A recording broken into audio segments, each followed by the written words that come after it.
This slide offers a nice recap of all the tranches of debt we just covered.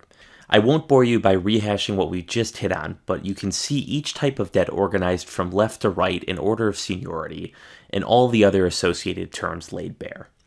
This page can be a nice heuristic or cheat sheet as you head into PE interviews, or even something to keep on your desk on the job in PE as a quick reference point.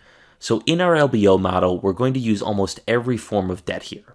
The only one we're going to exclude is senior notes because functionally, they're not remarkably different from subdebt in the context of an LBO modeling exercise. With that said, I want to be clear that a much more conventional structure for a large LBO, like what we're looking at, would simply be 4 to 4.5 turns of a term loan plus 2 to 3 turns of subdebt. But I'm nevertheless going to include mezz financing and preferred stock, just to show you guys how the formulas and treatment of these work in a model. If the assumptions really strain your credulity, once we're done, you can always toggle the financing assumptions in the model to fit a more realistic structure. What you'll find is that this is a very robust model and flexible for any type of capital structure you choose.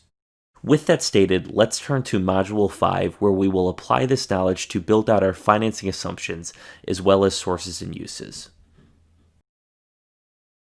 You are just cruising through this course. I can just taste the bananas. Keep it up.